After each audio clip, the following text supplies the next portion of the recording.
Alright, what is going on, guys? It's Tazz here, and welcome back to the channel. Season 3 of Superman and Lois will soar onto our screens starting Tuesday, March 14th over on the CW. Here we will get to reacquaint ourselves with the Kent family as well as the rest of the residents of Smallville. Leading into the premiere for Season 3, we've been given quite a bit of information, including a couple of castings as well as a full trailer. Now, obviously, there's a slight bit of worry coming into the season from many fans, as we've seen countless CW and DC TV properties fall victim to the mass wave of cancellations handed out by the higher-ups. Not only have we sadly had to say goodbye to many CW DC TV shows like Batwoman, Legends of Tomorrow, and Stargirl due to these early cancellations, it now appears that not even the shows airing on HBO Max are safe after the news that both Titans and Doom Patrol will be ending after their current 4th season.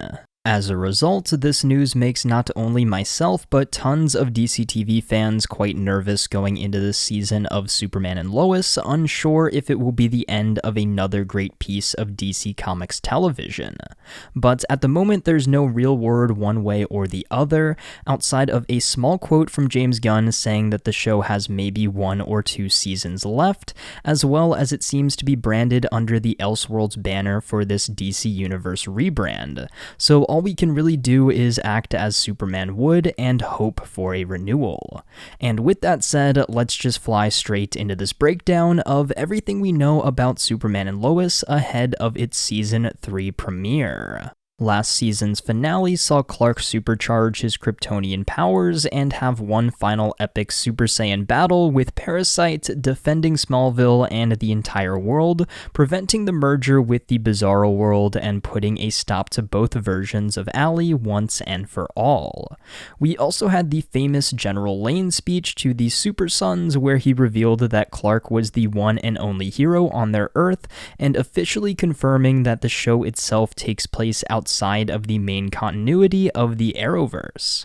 Now, I know many people, myself included, were less than thrilled to hear about this when the finale first aired last year, but giving it time to sit, I've definitely grown to accept it a little more, as it gives them the freedom to do their own thing outside of the main Arrowverse, even if the show did gaslight us all into thinking it was set on Earth Prime for the better part of 2 seasons. Moving on from that, we had Lois make the big decision to bring Chrissy into the fold by telling her about Clark's secret identity as Superman, setting up for some journalistic collaboration at the Smallville Gazette for Season 3.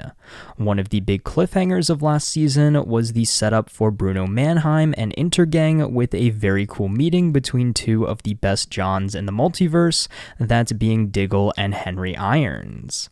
Definitely intrigued by the idea of the 2 of them teaming up in Season 3, as it has already been teased that we will be seeing more of Diggle next season as well. And the final thing I wanted to touch on from last season's finale before heading into the Season 3 trailer was, of course, the setup right at the end for Clark's new Fortress of Solitude, seemingly out somewhere in the Arctic.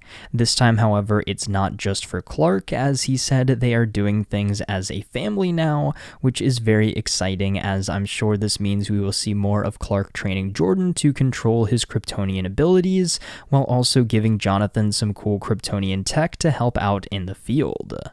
Overall, even with some minor flaws here and there, I still really loved Season 2 of Superman and Lois, and I've said it once and I'll say it again, easily one of the most well-made superhero TV shows out there. So now let's just break down the trailer for the upcoming 3rd season, as well as all of the announcements that we have so far ahead of its release. Season 3 of Superman and Lois seems to be a bit of a departure from the more cosmic world-ending chaos of last season, bringing things back down to Earth just a bit. We have Intergang as our main threat, led by Bruno Mannheim, who will be played by actor Chad L. Coleman this season, who many of us will recognize from Arrow.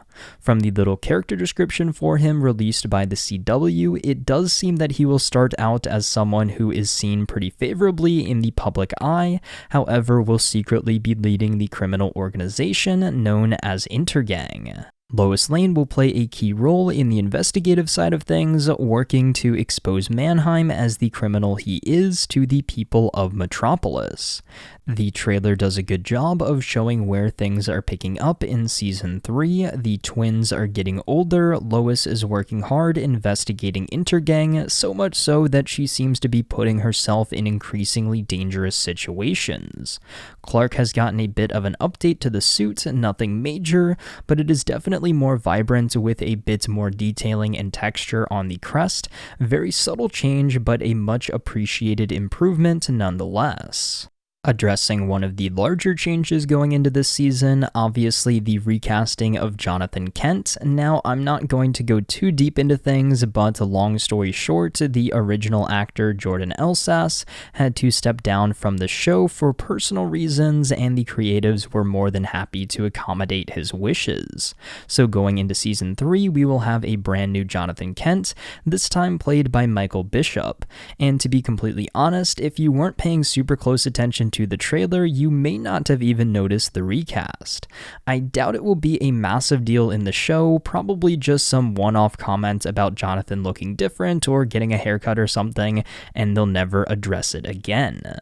Based off of the trailer, the casting seems to be very solid, and he definitely looks like a believable twin brother to Alex Garfin's Jordan Kent.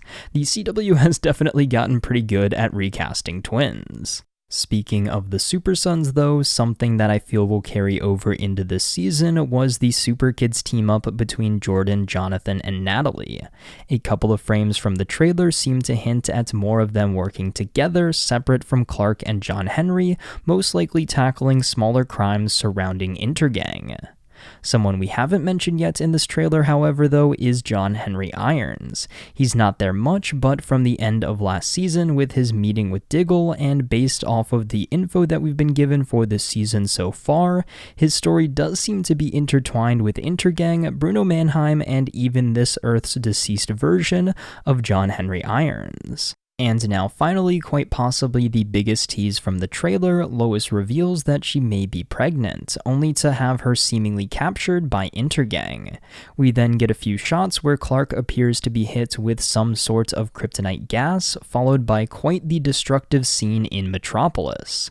After this trailer, I saw quite a few people discussing how this feels very similar to Injustice, with Lois possibly being pregnant and the destruction in Metropolis, but I'm just not sure if I could see them doing it.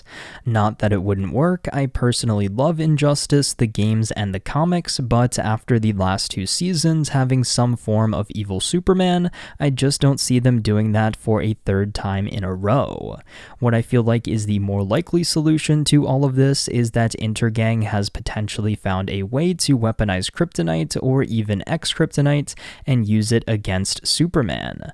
This could maybe lead to Clark having hallucinations of Metropolis being destroyed and Lois possibly dying because of it. The whole pregnant Lois thing I feel like could be a flashback due to the twins' birthday we see in the trailer, and it may just have been thrown in there as a misdirect. Overall though, this trailer seems to be setting up quite the return for Superman and Lois, and I definitely cannot wait to see more of the Kent family later on in March. And one final thing I can't forget about, it was also announced that we will be seeing a new version of Lex Luthor later on in Season 3, this time played by Michael Cudlitz. While I'm not very familiar with the actor, I hear he's great in The Walking Dead, so I'm excited to see what he'll bring to the show as Lex later on this season. Most likely he will have a connection to Intergang and Bruno Mannheim. Maybe it'll be revealed that he's the one who has been truly pulling the strings the entire time, possibly leading to him being the big bad moving into Season 4, but I might just be getting a little ahead of myself here. So with that said, let me know what you thought about this trailer and the announcements we have so far for this season. What are you most excited for going into Season 3 of Superman and Lois? Are you confident in a renewal? And how do you feel about the show being set outside of Earth Prime? I want to know what you guys' thoughts about all of this down there in the comments below. But until next time, guys, it's been Tazz, and I'll see you guys in the next video.